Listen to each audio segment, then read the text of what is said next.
Continuamos entonces. Decíamos que su dios principal es Ahura Mazda, su profeta es Zoroastro, el que predicó. Sus sagradas escrituras era el Zend-Avesta, y de que ellos creían que el mundo estaba regido por dos fuerzas. A eso se le conoce como el nombre de dualismo, ¿no es así? El dualismo religioso. Escúchalo, dualismo religioso. Ahora, en cuanto a los periodos, mencionamos que los persas van a pasar por dos periodos. Un primer periodo de dominación de los medos y un segundo periodo de dominación de los persas.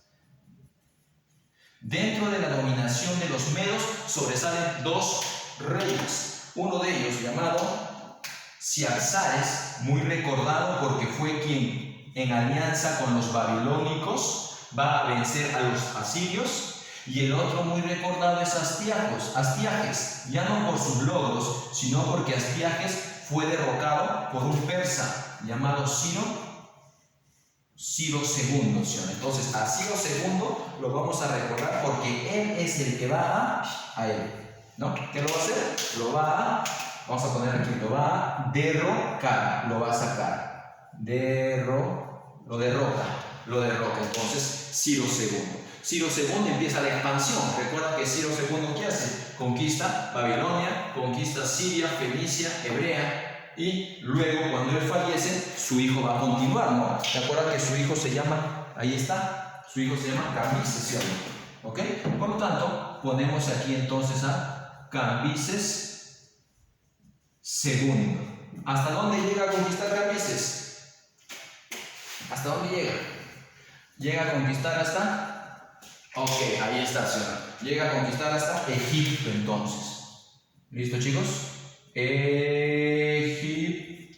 Mientras que luego que fallezca Cambises, continúa en el poder Darío I. Y a Darío I lo recordamos por ser el gran organizador. Es así, él es el organizador del imperio. Él es el que va a crear el dálico, la moneda, para todo el imperio. Él es el que va a invadir territorio griego para dar inicio a las llamadas guerras médicas, ¿sí? Entonces, a Darío lo vamos a poner como el organizador. Él es el que va a fallecer para dar paso a que su hijo Jerjes I tome el poder. Cuando Jerjes I está gobernando, los persas, de la mano de este Jerjes, deciden invadir nuevamente a los griegos y se desata la Segunda Guerra Médica. ¿Quién vence? Los griegos, una vez más. No es que los griegos sean más poderosos, su territorio era mucho más pequeño. Los persas tienen un inmenso imperio. Los persas van a invadir Grecia, pero los griegos logran rechazar la invasión. Esa es la victoria de los griegos, rechazar la invasión. Luego de Jerjes sube al trono Artajerjes, ¿sí? Artajerjes. Y resulta que a Artajerjes le va a pasar lo mismo. Artajerjes va a luchar contra los griegos y pierde en la Tercera Guerra Médica. Bien, vamos a desarrollar la guerra médica. Tenemos que ver en qué consiste esta guerra, pero lo vamos a ver desde la visión griega. Lo vamos a estudiar cuando hagamos el tema de Grecia.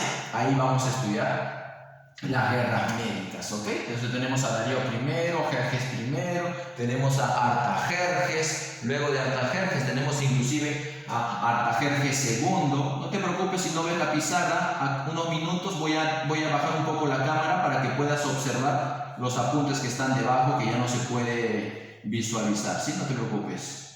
Por el momento, hasta donde estás observando, nos vamos a la India. Resulta que en la India, la población nativa tenía una civilización primitiva en ese lugar. Durante el tiempo primitivo de la India, que se le conoce con el nombre de periodo védico, sobresalieron dos ciudades conocidas con el nombre de Mohenjo-Daro y Harappa. Es el nombre de dos Harappa y Mohenjo-Daro. Es el nombre de dos ciudades o restos de ciudades que han sido encontrados de los inicios de la India, del periodo védico. ¿Por qué se le llama periodo védico a sus inicios? Porque en esos tiempos se escribieron unos poemas conocidos como los Vedas, que eran libros sagrados para ellos, según sus escrituras. Entonces es periodo védico. Ahora, el problema va a estar cuando los habitantes de la India, ¿ya? Los primeros habitantes de la India se les conoció con el nombre de Dádivas, así. Con el paso del tiempo, la población nativa de la India sufre la invasión de los arios, hombres de raza blanca, ¿sí? Extranjeros que poseían una mejor tecnología y van a lograr someter a la India. Esos arios estaban trayendo cosas nuevas a la India, como por ejemplo, traían el hierro, y gracias a eso es que someten, porque sus armas eran más poderosas. Los de la India, los del primer periodo que te digo, que se llama el periodo védico, es decir, los habitantes de ese periodo tenían armas de bronce, un metal menos resistente. En cambio, cuando llegan los arios con sus armas de hierro, llegan con el caballo de combate, el caballo de guerra, algo que no se conocía en la India, y también vienen con una nueva lengua llamada el sánscrito, que se va a imponer en la India, ¿no? Eso es lo nuevo que va a traer. Los arios van a lograr someter entonces a la India, y de esa manera se impone un nuevo periodo. Chao. Carita triste. Chao, periodo védico, periodo del bronce. Viene el periodo de la imposición del hierro y el sánscrito y también el caballo de guerra. A ese periodo se le conoce con el nombre del periodo brahmánico. ¿Por qué periodo brahmánico? Porque los arios, aparte de traer el hierro, el caballo y el sánscrito, también traen su propia religión. Su dios principal va a ser el dios Brahma. Y al imponer a su Dios, también van a imponer la diferencia de clases sociales, algo que va a estar muy malo, que va a ser muy malo, pero que ellos, como vencedores, van a imponer. Mira, ¿a qué me refiero? Mira acá, mira esto de acá. Esto que tú observas aquí es una pirámide social. Sucede que cuando los arios invaden, los arios lo que van a hacer es imponer esto que se le conoce con el nombre de una sociedad de castas. ¿Sí? Así se le llama. Sociedad de castas. Los arios imponen, someten a la población y dividen a la población en grupos. Y de acuerdo a esa división, unos tienen más derechos, otros son más explotados, ¿sí o no? En la parte superior se van a colocar ellos, los gobernantes, los sumos sacerdotes del dios Brahma. A ellos se les va a conocer con el nombre de los brahmanes. ¿Sí? Los brahmanes. ¿Quiénes son los brahmanes? Los sacerdotes, los gobernantes, aquellos que hablan por el dios supremo, el dios que ha sido impuesto, el dios Brahma. Debajo de ellos se encuentra el ejército del dios Brahma, sus puños, aquellos que defienden a esta sociedad de los falsos dioses. ¿Qué se habrán fumado estos? ¿No? Pero bueno, estaban su ejército, sus guerreros. Y a esos guerreros se les conocía con el nombre de los kshatriyas. Los kshatriyas. Hasta ahí todo bien para ellos, ¿no? Los sacerdotes y los guerreros siempre van a ser los beneficiados. Pero el problema está luego de ellos, porque luego de ellos vienen los comerciantes, ¿sí? Los hombres del pueblo, que se le va a conocer con el nombre, lo vamos a poner ahí, se le va a conocer con el nombre de los vaisyas. Aquí, mira, aquí. Vaisyas. Y por último, los esclavos, los sudras. ¿Te das cuenta que la base de la sociedad son los sudras? ¿Y los sudras quiénes van a ser? Obvio, los anteriores pobladores de la India que han sido sometidos ahora por los arios, ¿sí o no? En cambio, los arios, ¿quiénes son? Los brahmanes, los kshatriyas, ¿sí o no? ¿Quiénes son los antiguos habitantes de la India? Los del periodo védico, los del tiempo del bronce. ¿Quiénes son? Los sudras. De esa manera, la sociedad es una sociedad muy desproporcional, muy marginal, ¿no es así? Te ponen debajo, sin derechos, y los otros todos los derechos tienen, todos los privilegios tienen. Ahora, debajo de los sudras inclusive existe algo conocido con el nombre de los parias. Los parias, o también traducido como los apestados, son un grupo de personas que no tienen ningún tipo de derecho, no pueden tener acceso laboral ni a la educación ni a la propiedad, a nada. Son tratados peor que esclavos. Por eso es que no se le pone dentro de la división. Esta división que han creado los brahmanes, ¿sí?, no ubican dentro de ella a los parias. Tú no vas a decir, profesor, la sociedad de casta entonces se divide en 5. No. Los parias son tan desprestigiados, tan maltratados, que ni siquiera se le considera una casta. Ni siquiera por debajo de los sudras se encuentran, por debajo de esos sirvientes. ¿Ves? Pobre los parias entonces, ¿eh? ¿Qué paria en la India que le digas a alguien qué paria eres? Semejante ofensa, no eres un apestado, un detestado a los parias. Esta sociedad de castas es creada entonces por la invasión de los arios. ¿Quién va a protestar? ¿Quién aparece para protestar? Versus para enfrentarse a esta sociedad de castas, un personaje llamado Siddhartha Gautama. Siddhartha Gautama es más conocido con el nombre de Buda. Y este personaje, Siddhartha Gautama, o Buda, traducido, el iluminado, va a empezar a criticar esa sociedad de castas, que eso no debe ser. Entonces empieza el periodo, antes el periodo brahmánico, ahora empieza el periodo budista, ¿sí?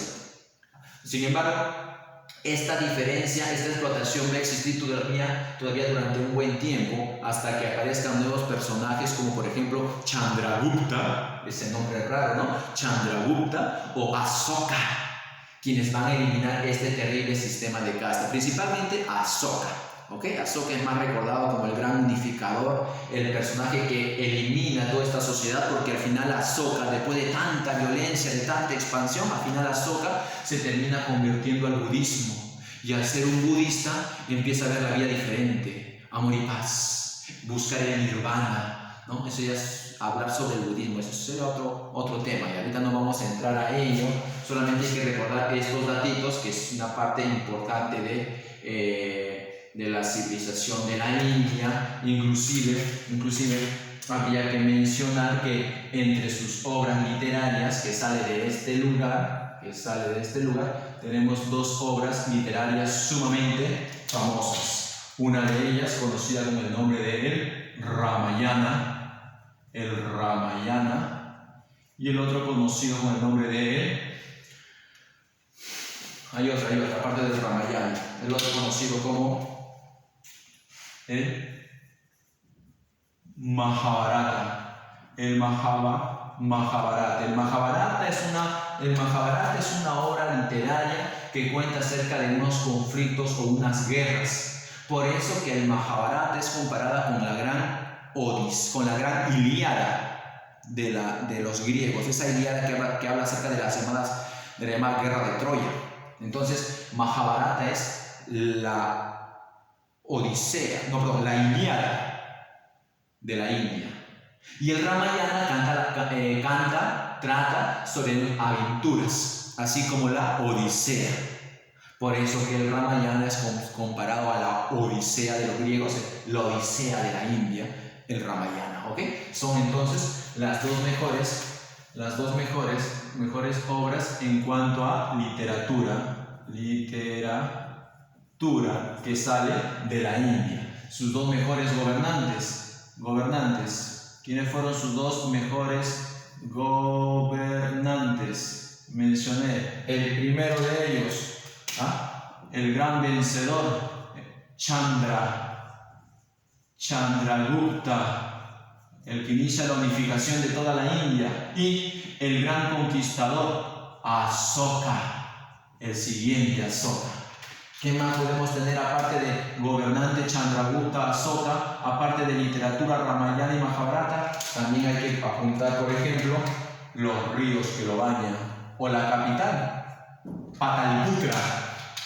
No, eso no está dando malas palabras, así se llama la capital de la India, Pataliputra, en esos tiempos. Y entre los ríos que bañan la civilización tenemos el río Ganges, el río Indo y también el río, aquí está, mira, Brahmaputra, el Brahmaputra, es el nombre de un río por si acaso, el Brahmaputra. Pero sobre la capital, Pataliputra. Así como suena un poquito raro, así. ¿Ok, chicos? Entonces, espero que hayas entendido y hayas atendido este pequeño resumen. Aquí falta un poquito, mira, aquí faltan algunos datitos. Vamos a bajar un poquito la cámara para que puedas apreciar la parte inferior. Bajamos, a ver, se puede observar. Un ratito. Listo, listo, listo. Ahora sí, ¿no es así? Se observa, si no. Veamos un poquito más. Listo, profesor, lo máximo. Ahora sí puedo observar todo y copiar todo. Estábamos aquí en Fenicia. Sistema de colonización. ¿Te acuerdas que te dije que a lo largo del mar Mediterráneo fundaban unos talleres para poder descansar? Factorías, ¿no? Especie de talleres. Tú ya lo pones al costado, ¿ah? Talleres, lugares de descanso. Luego, lugares donde poder vender sus productos. Se le conoce, es decir, lugares donde ellos podían vender sus productos, pero ojo, con permiso que se le pueda otorgar. Es decir, otro pueblo que se encuentre en ese lugar le daba permiso a los fenicios para que ellos puedan comercializar dentro de su territorio. Qué feo, ¿no? Permiso. A esos lugares se les llamaba concesiones. Y por último, también fundaban lugares en el cual se quedaría a vivir su población. A eso se le llama colonias.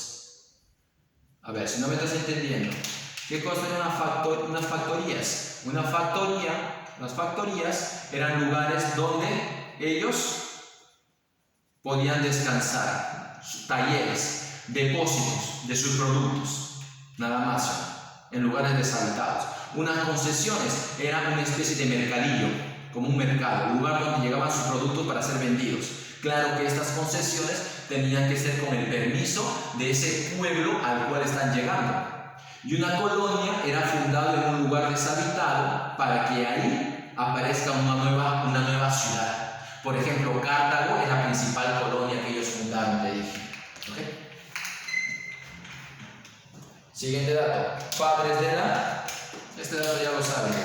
Padres de la tintorería.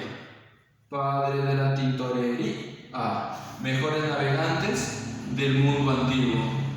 Mejores navegantes del puro José Olaya. ¿Te acuerdas los fenicios o no? Puro José Olaya. Y los primeros en realizar el comercio internacional. En cuanto a los persas, está dividido su territorio en ¿qué? ¿Te acuerdas? Su territorio está dividido en provincias. Y esas provincias se le conoce con el nombre de satrapías. ¿Y quién gobernaba? Divididos en provincias o provincias. Ups, me chipoteé. Entonces aquí lo borro y pongo dividido en provincias o satrapías, ¿no? Así, satrapías, al mando de ¿cómo se le llamaba al jefe de una satrapía? Un sátrapa. Profesor, si en el examen me pregunta quién es el que gobernaba las ciudades-estado sumerias, un patesí. ¿Quién dirigía las pequeñas provincias egipcias? Un nomarca, clase pasada. ¿Quién dirigía cada ciudad-estado fenicia? Esas ciudades, mencionamos, mira, no le hemos puesto, por si viene el examen, ¿no?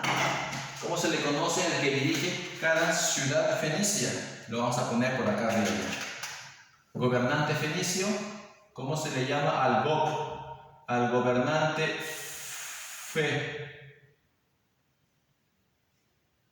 Gobernante fenicio, ¿cómo se le llama? El sufé. Te dije, el sufé. Se escribe sufete. Ahí está, mira. El gobernante fenicio se le llama el sufé.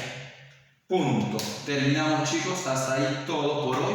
Copia toda la pizarra, por favor, todo. El mapa también. Tú ya sabes que el mapa tiene que estar terminado, coloreado. Luego a todo tu cuaderno, una captura y lo subes a Classroom, ahí donde siempre podemos contactarnos. Espero que hayas entendido la clase. Después, la siguiente clase, tenemos que avanzar con respecto a China. Tenemos que llegar a Grecia y a Roma. Hasta aquí nos despedimos. Cuídense mucho, sigan en la cuarentena, no salgan de casa, cuiden a su familia, quiéranlos bastante y sobre todo obedezcan, respeten a sus padres. ¿Sí? Nos vemos, hasta luego.